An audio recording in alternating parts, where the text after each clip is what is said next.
¿Qué ocurre cuando la historia se entrelaza con lo misterioso y lo desconocido? ¿Cómo podemos descubrir verdades ocultas detrás de las narrativas más antiguas? Hoy nos adentramos en un viaje fascinante a través de algunos de los enigmas menos explorados de la Biblia. Cada misterio nos desafía a explorar las profundidades de la fe y la historia. Bienvenido a Ecos de la Biblia.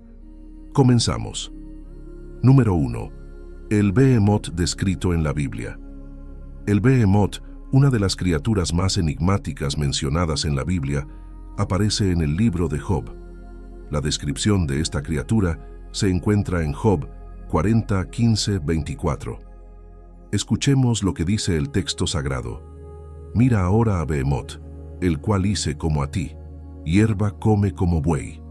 He aquí ahora que su fuerza está en sus lomos y su vigor en los músculos de su vientre. Su cola mueve como un cedro, y los nervios de sus muslos están entretejidos.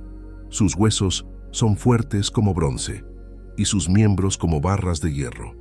Él es el principio de los caminos de Dios. El que lo hizo puede hacer que su espada a él se acerque. Ciertamente los montes producen hierba para él, y toda bestia del campo retosa allá. Se echará debajo de las sombras, en lo oculto de las cañas y de los lugares húmedos. Los árboles sombríos lo cubren con su sombra, los sauces del arroyo lo rodean. He aquí, sale de madre el río, pero él no se inmuta. Tranquilo está, aunque todo un Jordán se estrelle contra su boca. Lo tomará alguno cuando está vigilante y horadará su nariz. Job 40, 15, 24. La descripción del Behemoth en estos versículos es impresionante y detallada. Se destaca su inmensa fuerza y su habilidad para moverse sin ser perturbado por el poderoso río Jordán. La mención de su cola que mueve como un cedro y sus huesos fuertes como bronce añade un aire de misterio y grandeza. Algunas interpretaciones sugieren que el Behemoth podría ser un hipopótamo, un rinoceronte o incluso un dinosaurio, debido a las descripciones de su tamaño y fuerza. Sin embargo, la verdadera identidad del Behemoth sigue siendo un enigma, simbolizando la majestad y el poder de la creación divina. En cualquier caso, el Behemoth nos recuerda la grandeza y el misterio del mundo natural, y cómo incluso las criaturas más poderosas son obras de Dios. Número 2. La rica ciudad de Ofir. En los antiguos textos del Antiguo Testamento se menciona una tierra de inmensa riqueza y esplendor, la ciudad de Ofir. Esta tierra es conocida por su abundancia de oro, piedras preciosas y otros bienes valiosos, pero su ubicación exacta sigue siendo uno de los grandes misterios de la historia. Ofir aparece en varios libros de la Biblia, como Génesis, Reyes y Crónicas. Por ejemplo, en Primera Reyes 9:28 se menciona que los barcos del rey Salomón viajaron a Ofir y trajeron de allí grandes cantidades de oro. La riqueza de Ofir se convirtió en símbolo de opulencia y prosperidad. La ubicación de Ofir ha sido objeto de especulación durante siglos. Varias teorías han intentado situar esta mítica ciudad en diferentes partes del mundo antiguo. Una de las teorías más antiguas sugiere que Ofir podría haber estado en la península arábiga. La región es conocida por sus antiguos comercios de incienso y especias, lo que podría haber contribuido a la riqueza de Ofir. Otra hipótesis popular es que Ofir se encontraba en Etiopía. El país tiene una rica historia de comercio y minería de oro, lo que encajaría con las descripciones bíblicas. De igual manera, algunos estudiosos han sugerido que Ofir podría haber estado en la India, un lugar conocido desde tiempos antiguos por su abundancia de piedras preciosas y metales preciosos. Los relatos de viajes y comercio entre Oriente Medio y la India respaldan esta teoría. Una teoría más moderna y controversial propone que Ofir podría haber estado en América. Aunque esta idea es menos aceptada por los estudiosos tradicionales, algunos creen que las antiguas civilizaciones de América podrían haber tenido contacto con el Viejo Mundo, contribuyendo a las leyendas de Ofir. La verdadera ubicación de Ofir sigue siendo un misterio. A pesar de los numerosos intentos de identificarla, la ciudad sigue eludiendo a arqueólogos e historiadores. Ofir, una ciudad mencionada en los antiguos textos bíblicos, nos recuerda las maravillas y los misterios del mundo antiguo. Su riqueza y esplendor simbolizan la opulencia y el poder de civilizaciones pasadas. Aunque su ubicación exacta permanezca desconocida, la leyenda de Ofir continúa inspirándonos a explorar y descubrir los secretos de la historia. Número 3. La ubicación del Arca de Noé. La historia del Arca de Noé, uno de los relatos más emblemáticos del Antiguo Testamento, ha fascinado a la humanidad durante milenios. Según la Biblia, después del diluvio universal, el arca reposó en los montes de Ararat. Pero ¿dónde exactamente se encuentran estos montes? En el libro del Génesis se nos dice que el arca finalmente descansó en los montes de Ararat. Génesis 8:4 dice: «Y reposó el arca en el mes séptimo, a los 17 días del mes, sobre los montes de Ararat». Esta referencia ha llevado a siglos de especulación y exploración. La tradición popular y muchas exploraciones apuntan al monte Ararat, una montaña situada en el este de Turquía, cerca de la frontera con Armenia e Irán. Este imponente pico cubierto de nieve se eleva a más de 5.000 metros sobre el nivel del mar y ha sido un lugar de interés para buscadores de reliquias y arqueólogos durante mucho tiempo. A pesar de la tradición, no existe un consenso académico sobre la ubicación exacta de los montes de Ararat mencionados en la Biblia. Algunos estudiosos argumentan que los montes de Ararat podrían referirse a una región más amplia, no necesariamente al monte Ararat específico en Turquía. La antigua región de Urartu, conocida en la antigüedad como Ararat, abarcaba una vasta área que incluye partes de Turquía, Armenia e Irán. A pesar de numerosos esfuerzos y expediciones, no se ha encontrado evidencia concluyente del arca en el monte Ararat. Las condiciones extremas y el terreno difícil han hecho que las exploraciones sean desafiantes y hasta ahora infructuosas. Algunas teorías sugieren otras ubicaciones posibles, como montañas en Irán o incluso regiones más lejanas. Estas teorías se basan en diferentes interpretaciones de textos antiguos y en la búsqueda de correlaciones geológicas. La ubicación del Arca de Noé sigue siendo uno de los grandes misterios de la arqueología y la teología. Cada año, nuevos buscadores y científicos emprenden la tarea de encontrar la legendaria embarcación, alimentados por la esperanza y la curiosidad. El Arca de Noé, según la tradición bíblica, encontró su descanso en los montes de Ararat después del diluvio universal.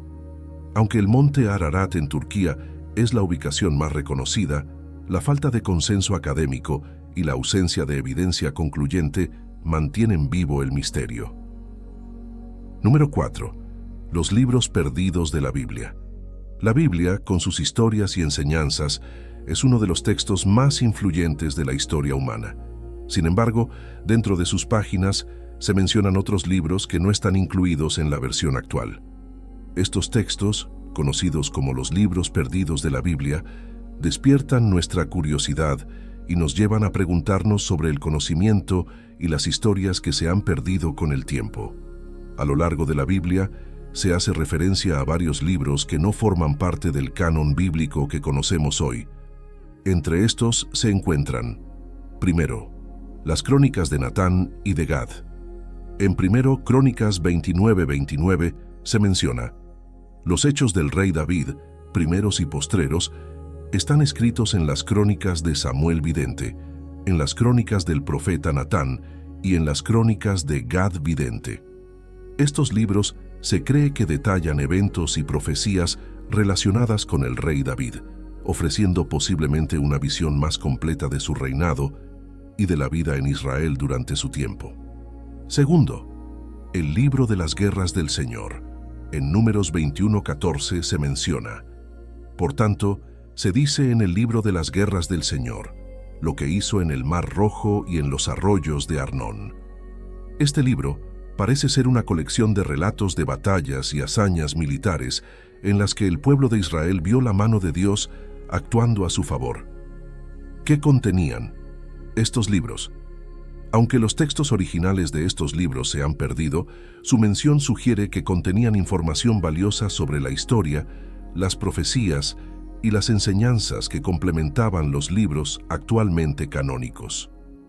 Podrían haber ofrecido detalles adicionales sobre la vida y los tiempos de figuras importantes, como David, Salomón y otros líderes de Israel, hazañas militares y milagros, que habrían proporcionado un contexto más amplio sobre cómo los israelitas entendían la intervención divina en sus conflictos, profecías y enseñanzas de profetas cuyas voces no se encuentran en la Biblia actual. La desaparición de estos textos plantea muchas preguntas. ¿Por qué no se preservaron? ¿Qué decisiones llevaron a su exclusión del canon bíblico? Los estudiosos sugieren varias razones, desde la fragilidad de los manuscritos antiguos hasta decisiones teológicas y políticas durante la formación del canon bíblico. La búsqueda de estos libros perdidos sigue viva en la academia y entre los entusiastas de la historia bíblica. Algunos fragmentos y referencias pueden encontrarse en otros textos antiguos y en tradiciones orales que han sobrevivido a lo largo de los siglos. Los libros perdidos de la Biblia, como las crónicas de Natán y de Gad y el libro de las guerras del Señor, nos recuerdan que la historia sagrada está llena de misterios y lagunas. Aunque no tengamos acceso a estos textos, su mención nos inspira a continuar explorando y aprendiendo sobre el rico tapiz de relatos y enseñanzas que han influido en la fe y la cultura a lo largo de los milenios. Número 5. Las identidades de Gog y Magog. En las profundidades de las escrituras bíblicas encontramos figuras enigmáticas que han intrigado a estudiosos y creyentes durante siglos. Gog y Magog. Mencionados tanto en el libro de Ezequiel como en el Apocalipsis, estos nombres evocan imágenes de poder y destrucción, y sus identidades exactas siguen siendo objeto de intenso debate y especulación. Gog y Magog aparecen en dos contextos clave de la Biblia. Primero, Ezequiel 38-39. En estos capítulos el profeta Ezequiel habla de Gog, príncipe de la tierra de Magog, quien liderará una coalición de naciones contra Israel en los últimos días. Ezequiel 38:2 dice: Hijo de hombre, pon tu rostro contra Gog en tierra de Magog, príncipe soberano de Mesec y Tubal, y profetiza contra él. Segundo, Apocalipsis 27:8. En el Nuevo Testamento, el libro del Apocalipsis menciona a Gog y Magog en un contexto apocalíptico, describiéndolos como fuerzas alineadas con Satanás que serán desatadas al final de los 1000 años de paz para reunir a las naciones para la batalla final. Y cuando los 1000 años se cumplan, Satanás será suelto de su prisión y saldrá a engañar a las naciones que están en los 4 ángulos de la tierra, a Gog y a Magog, a fin de reunirlos para la batalla. La identidad de Gog y Magog ha sido interpretada de diversas maneras a lo largo de la historia. Algunos estudiosos ven a Gog como un líder específico y a Magog como una nación o coalición de naciones del norte de Israel.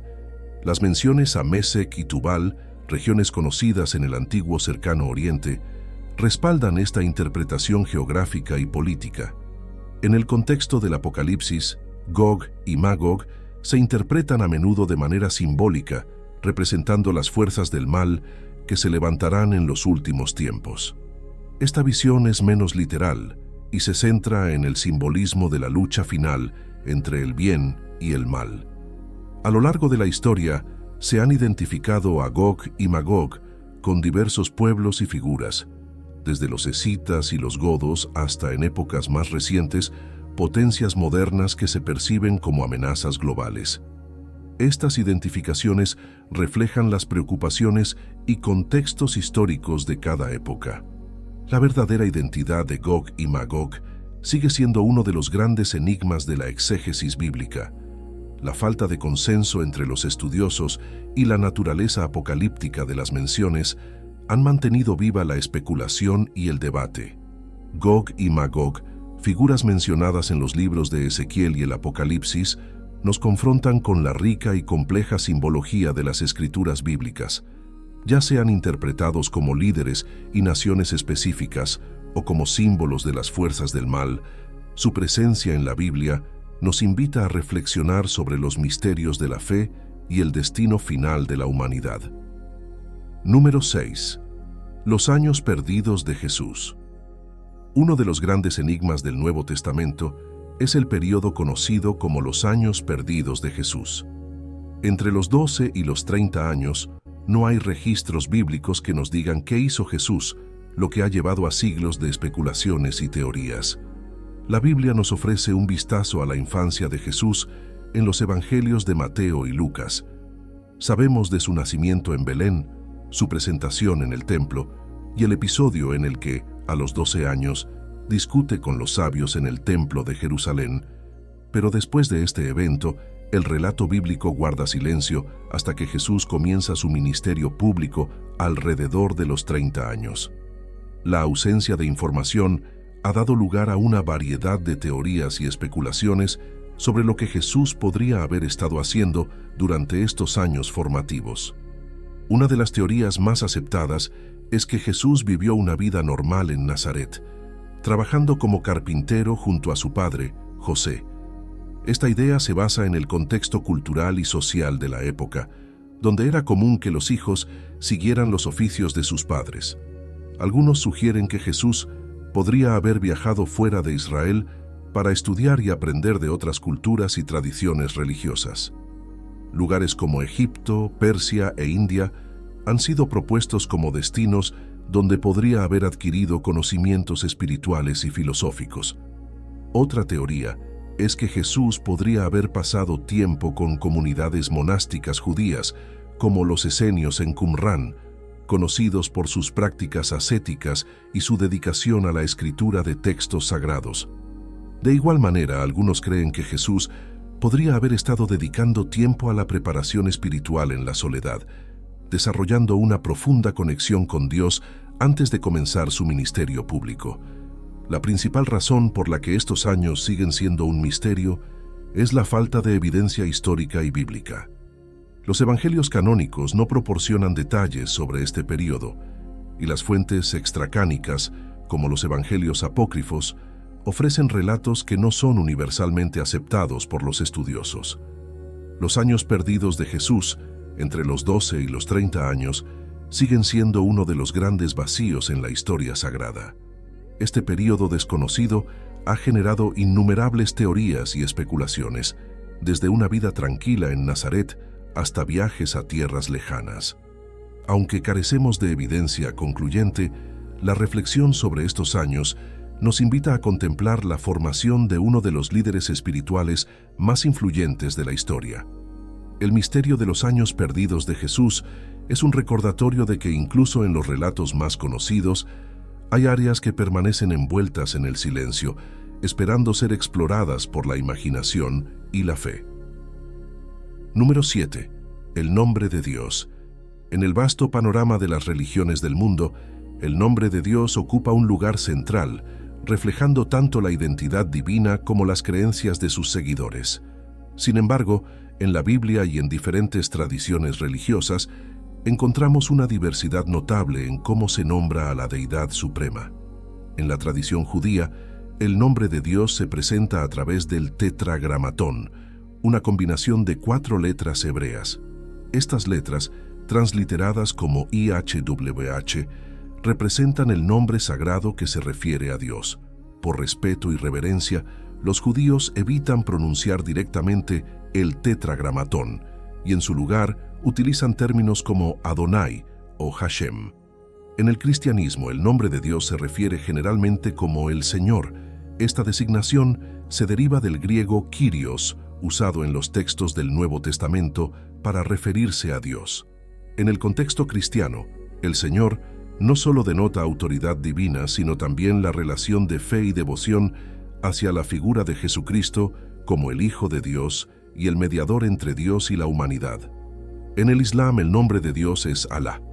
Este término, derivado del árabe clásico, es único en su significado y representa la unicidad y la absoluta soberanía de Dios en la creencia islámica. Alá es visto como el creador, el sustentador y el único merecedor de adoración, y su nombre es fundamental en la fe y la práctica de los musulmanes en todo el mundo. La diversidad en los nombres y las representaciones de Dios en diferentes tradiciones religiosas subraya la riqueza espiritual y cultural de la humanidad. Cada nombre y cada forma de invocar a lo divino reflejan la experiencia única de las comunidades religiosas y su relación con lo trascendental. A pesar de las diferencias en la forma de nombrar a Dios, todas estas tradiciones comparten un profundo sentido de reverencia, amor y búsqueda espiritual hacia lo divino. El estudio y la comprensión de estos nombres no solo enriquece nuestro conocimiento religioso, sino que también promueve el respeto mutuo y la coexistencia pacífica entre las diferentes creencias. El nombre de Dios, expresado a través del tetragramatón en el judaísmo, como el Señor en el cristianismo y como Alá en el Islam, ilustra la diversidad y la profundidad de la fe humana. Estas designaciones no solo son nombres, sino también expresiones de la relación espiritual y cultural entre la humanidad y lo trascendente, invitándonos a reflexionar sobre la unidad en la diversidad de las creencias religiosas en nuestro mundo. Número 8. El año de nacimiento de Jesús. La historia de Jesús de Nazaret, una figura central en el cristianismo y una figura respetada en otras religiones, comienza con su nacimiento en Belén, un evento que ha generado debates y preguntas a lo largo de los siglos.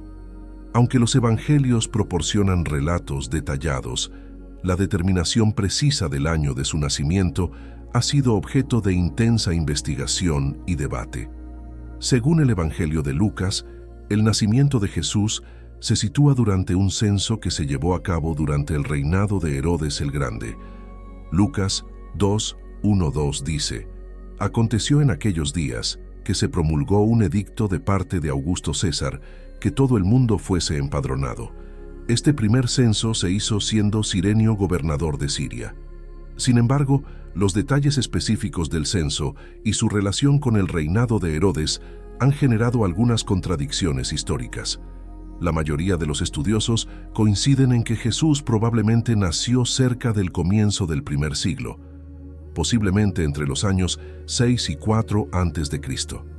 Esto se basa en una variedad de fuentes históricas y contextuales que sugieren que Herodes el Grande murió alrededor del 4 a.C., y el censo mencionado por Lucas podría haber ocurrido poco antes de ese periodo. Determinar el año exacto del nacimiento de Jesús presenta desafíos debido a la falta de registros contemporáneos detallados y la variabilidad en los métodos de calendario y registros administrativos de la época.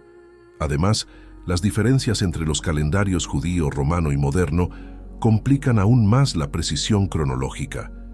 Aunque la fecha exacta del nacimiento de Jesús puede ser incierta, su significado trasciende la exactitud histórica. Para millones de personas en todo el mundo, el nacimiento de Jesús representa la encarnación divina y el comienzo de una misión que ha dejado una marca indeleble en la historia y la fe. El debate sobre el año de nacimiento de Jesús refleja no solo la búsqueda de precisión histórica, sino también el impacto duradero de su vida y enseñanzas en la humanidad.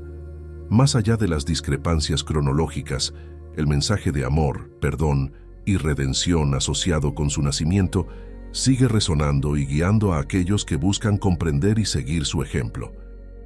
Número 9. El lugar de la crucifixión de Jesús.